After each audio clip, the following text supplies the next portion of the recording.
그럼에도 불구하고 주식시장은 화랑을 보이고 있거든요. 지금 말씀하신 대로 물가는 좀 불안정한 모습을 보이고 있고 경기는 다운되어 있는 상황이지만은 이것을 어떻게 봐야 되고 앞으로 관세 협상의 진행 상황에 따라서 우리 경제를 어떻게 예측하시는지 간단히 얘기 드리면 네. 주가는 네. 뭘로 결정되냐면 원래 실질적으로는 기업의 본질 가치로 내재 가치로 결정되는 게 맞습니다. 네. 근데 지금 우리나라는 지금 사상 최고치를 지금 코스피가 하고 있지 않습니까? 네네네. 일본도 마찬가지입니다. 니케이 지수가 예. 지금 사상 최고치를 하는데 주가는 기업의 내재 가치를 반영한 게 주가지 않습니까? 네네. 그런데 기업은 지금 그 관세 문제로 좋아지는 건 없지만 네. 오로지 지금 그걸 극복해 나가는 건 환율밖에 없단 말입니다. 그러니까 내재 가치가 그다음에 기술력이 더 좋아지고 경쟁력이 좋아진 건 아닌데 반도체 시장이 조금 나아지고 있는 것뿐이지 네. 지금 관세에서 두드려 맞고 환율에서 좀 커버하고 이런 정도가 됩니다. 그러니까 기업적인 본질 가치나 내재 가치로 보면 좋은 건 아닙니다. 네. 그런데도 주가가 오르는 거는 모두들 지금 전문가들도 신기하게 생각하지만 아무래도 지금 유동성 장세가 아닌가 이렇게 지금 왜냐하면 부동산이라든가 또는 다른 대체 투자 이런 것들이 다 지금은 거의 전멸된 상태이기 때문에 일본도 마찬가지. 이번에 제2의 아베노미가 되지 않습니까? 네. 그래서 금리도 일본에서는 올릴 것 같지가 않고 그다음에 재정 확대를 통해서 재정 적자를 통해서라도 재정 확대를 하겠다 그랬거든요. 네. 일본의 어떤 갑자기 펀더멘탈이 좋아지는 게 아니라 어떤 유동성 장세로 갈 수 있는 여지가 너무 많아졌거든요. 네. 금리가 저금리로 유지가 되고 확대 재정으로 가겠다. 확대 재정은 적자 재정으로 가겠다는 네네. 거니까. 결국은 돈을 풀겠다는 풀겠다는 얘기니까. 그러면 자본이나 돈이 갈 때는 주식밖에는 없다는 없다. 거죠. 그러면 한국은 지금 모든 게 지금 불안정한 상태에서도 지금 이렇게 유지가 되는 거는 결국은 한국도 유동성 장세가 계속은 이어지고 있다라고 보는데 하나의 이제 기대치는 그러한 불확실성에서도 유동성 장세가 유지는 되고 있지만 또 하나의 희망은 뭐냐면 그래도 관세 협상은 타결이 될 거다. 근데 어떻게든 될 거 아니겠습니까? 네네. 그러면 타결이 되는 순간은 이제 불확실성이 해소가 되는 거지 않습니까? 네네.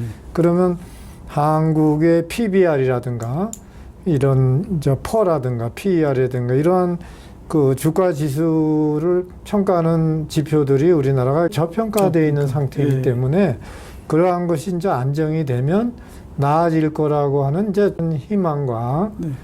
유동성 장세가 이어지고 있는 이러한 것들이 어우러지기 때문에 지금이 아니면 주식을 들어갈 수 있는 시기가 아니다. 네. 이제 결국은 항상 과거에 전통적으로 부동산이 죽으면 반대로 풍선 효과로 주식시장은 화랑이고 부동산이 화랑일 때는 주식시장은 급격하게 이제 냉각이 되는 이런 그 흐름이 유지가 됐기 때문에 부동산이나 다른 대체 투자가 완전히 전멸된 상태에서는 이거는 그 관세 협상하고는 좀 다른 그냥 질문인데 증권이사 대표를 하셨던 그 경험을 바탕으로 젊은이들이 레버리지를 이용해서 어떤 화랑 증세에서 주식시장에 뛰어드는 거에 대해서 어떻게 생각을 하시는지.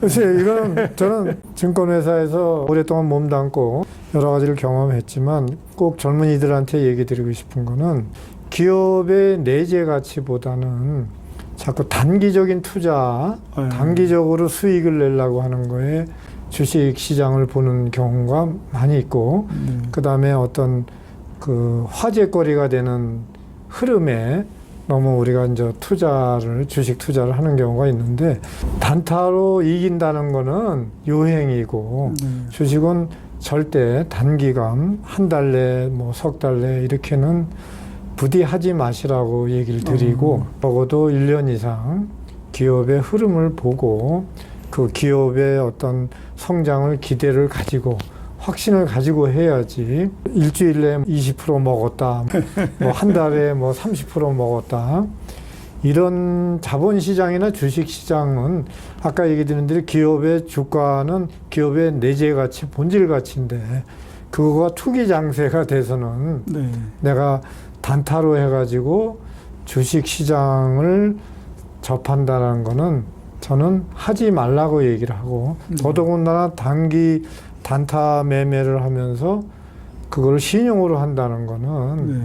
물론 가볍게 움직일 수는 있지만 개인 투자 주식으로 해서 저는 하면 100점 100패라고 말을 하거든요. 물론 그 시류에 따라서 또는 뭐 2차 전지라든가 또는 반도체라든가 일시적으로 그런 흐름을 탈 수는 있지만 그렇게 하기보다는 조금 안정된 자기 자본, 그것이 크든 작든 그걸 가지고 너무 장기는 아니더라도 네. 왜냐하면 젊은 분들은 아직 시간적으로 여유가 있지 않습니까? 네. 또 주식에만 매몰돼서 그걸로 생활을 하는 건 아니기 때문에 조금 여유를 가지고 또는 정통으로 1년 이상 또는 3년 이렇게 기업의 본질 가치를 보면서 투자를 하고 주식을 한다면은 저는 100전 100승이라고 보고 네. 단기적으로 융통까지 해나가면서 하는 거는 이익이 날 때는 그건 여행이지 네. 그거는 투자가 아니라 100전 100패다 이렇게 저는 감히 말씀드릴 수 있습니다. 지금까지 관세의 그 진행 과정이가 우리 사회에 미칠 영향에 대해서 말씀을 해주셨는데 대표님께서는 그럼 앞으로 이 관세의 진행 과정을 어떻게 보시고 또 우리가 어떻게 마무리해야지만이 우리 사회가 좀 더 안정되고 더 빠르게 성장할 수 있는지 이 부분에 대해서 말씀해 주시면 좋겠습니다. 예, 관세의 문제는 단순한 어떤 두 정상 간의 협상의 문제가 아니라 국가의 운명이 결정되고 국가의 어떤 국민의 재산과 국민의 생명을 지키는 대단히 중요한 전환점에 와 있다고 저는 보고 있습니다. 장기적으로 또 국가와 국민의 입장에서 이거를 일시적으로 풀어나가는 게 아니라 대국적인 면에서 이 문제를 해결을 해주고 그러한 자세로 임해주기를 바라면서 제 나름대로의 의견을 드리도록 하겠습니다. 국방비를 5% 인상을 하고 미군 주둔비를 물가 상승분만큼을 올린다고 했는데 국내에서 그거는 원화로 해결할 수가 있는 문제니까 이런 식으로 해서 협상에 임해주면 관세 협상의 어떤 타결점에 좋은 도움이 되지 않을까 이렇게 생각을 합니다. 관세 협상은 협상자들이나 위정자들이 개인의 유불리나 어떤 유지를 위해서 생각하지 말고 국민과 국가와 나라의 미래를 위해서 크게 해결을 하는 자세로 임해야지 어떤 한 부분의 유불리를 생각하지 말고 국가적인 문제에서 다시 한번 임해줄 거를 간절히 바랍니다. 감사합니다. 오늘 말씀 들어보니까 결국 관세 협상은 신뢰의 문제다. 또 달러 유동성 확보를 위한 네트워크의 준비가 필요하다. 이런 말씀이셨던 것 같습니다. 그래서 시장의 안정성을 확보하는 그런 부분으로 빠른 그 협상이 이루어지기를 바라겠습니다.